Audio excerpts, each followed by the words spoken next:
Assalamualaikum salam sejahtera semuanya. Saya Dr. Gigi Ari Harsoputranto. Nah, kali ini saya mau men-share tentang gigi kotor, plak, kalkulus, dan akibatnya yang sering terjadi sama kita.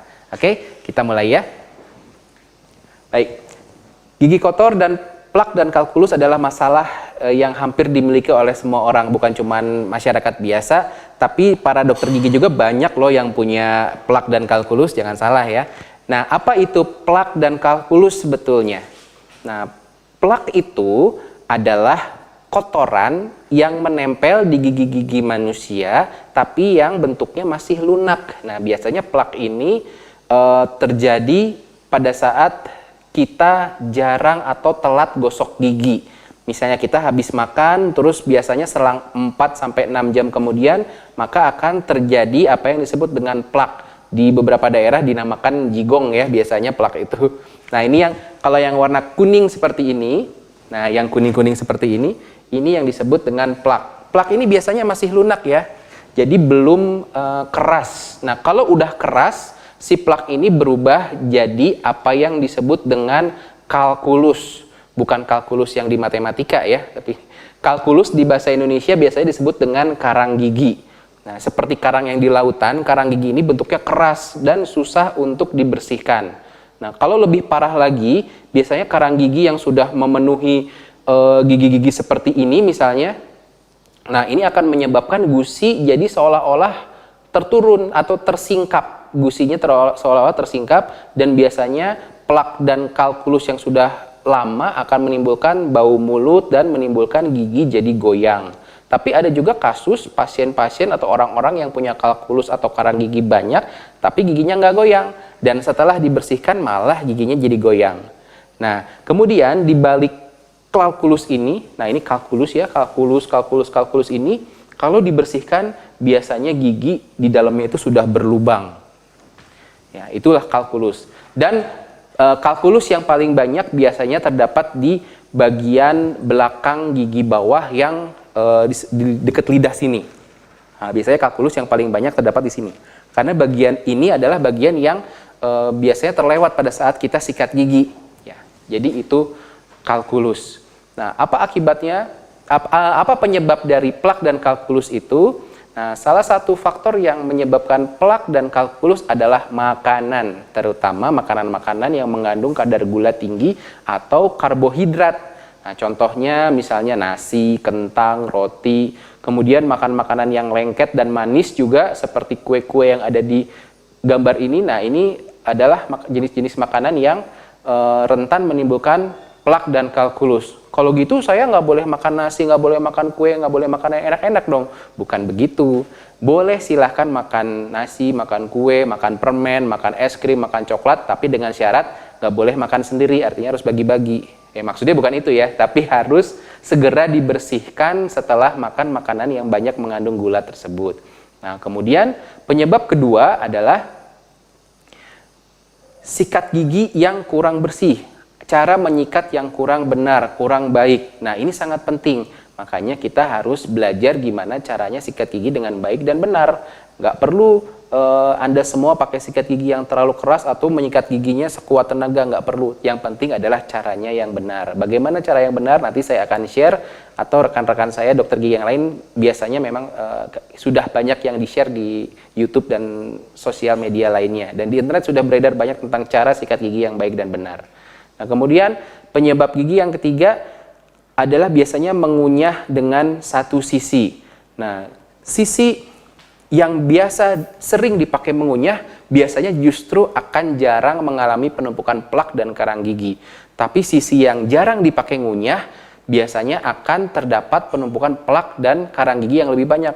Kenapa? Karena rongga mulut kita dan jaringan-jaringan dan organ-organ di dalam rongga mulut itu sebetulnya sudah punya yang disebut dengan self-cleansing capability atau kemampuan untuk membersihkan sendiri. Dari mana membersihkannya? Dari gerakan-gerakan lidah, gerakan otot-otot pipi, dan ludah yang mengalir di dalam rongga mulut.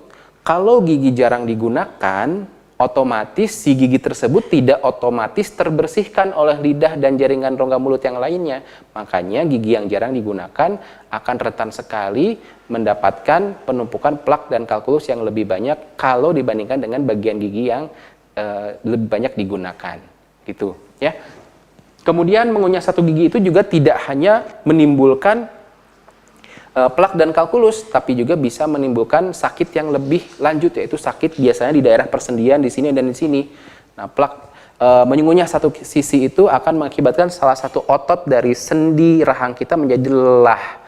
Makanya kadang kalau Anda sering mengalami pegal hanya di satu sisi saja, sebelah leher sebelah kanan misalnya, atau di pundak sebelah kanan, bisa jadi salah satu penyebabnya karena Anda sering melakukan pengunyahan hanya di satu sisi. Nah, itu penyebab yang ketiga. Dan penyebab yang terakhir yang menyebabkan plak dan kalkulus jadi banyak, biasanya karena kita jarang atau bahkan nggak pernah pergi ke dokter gigi untuk cek. Nah, itu penyebab-penyebabnya. Lalu solusinya gimana dong?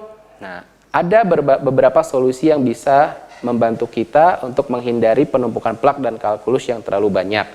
Ya, solusi yang pertama tentu saja adalah sikat gigi, cara menyikat gigi yang baik dan benar. Nah, cara mengikat gigi yang baik dan benar adalah yang penting si sikat gigi itu bisa mencapai ke seluruh permukaan gigi dari depan sampai belakang, dari permukaan gigi bagian luar sampai permukaan gigi bagian dalam. Nah, Anda tidak perlu menggunakan sikat gigi yang terlalu keras. Cukup gunakan yang medium atau bahkan yang soft juga boleh. Jadi Anda tidak perlu ya menggunakan sikat gigi seperti ini. Ya, sangat tidak disarankan. Silakan menggunakan sikat gigi yang benar seperti ini misalnya, boleh. Ini tidak hanya untuk anak, dewasa juga kalau mau yang seperti ini boleh ya, sangat boleh. Nah, yang penting adalah caranya. Silakan browsing di internet, di YouTube, di Google cara menyikat gigi yang baik dan benar. Kalau masih belum paham, datang ke dokter gigi kelangganan Anda dan tanyakan cara menyikat gigi yang baik dan benar. Dokter giginya harus mau dan mampu untuk menerangkan kepada Anda bagaimana cara menyikat gigi yang benar. Oke? Nah, selanjutnya, solusi yang kedua, biasakan untuk berlatih mengunyah di dua sisi. Ya, jadi kanan sama kiri harus seimbang. Kalau Anda tidak terbiasa, ada beberapa cara untuk membantu kita berlatih mengunyah dua sisi. Contohnya dengan mengunyah permen karet misalnya. Latihan mengunyah permen karet kanan kiri, maka Anda akan terbiasa untuk mengunyah di kedua sisi.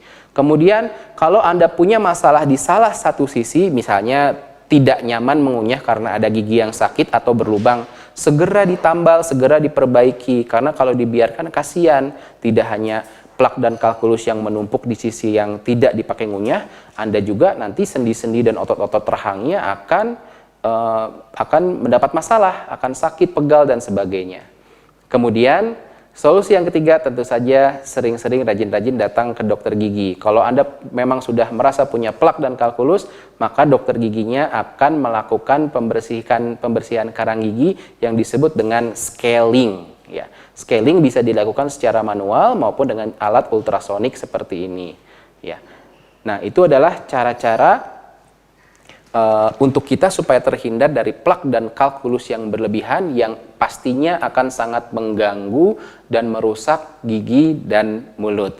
Demikian informasi yang bisa saya sampaikan. Saksikan video-video dari saya selanjutnya dan sampai jumpa dan sehat selalu.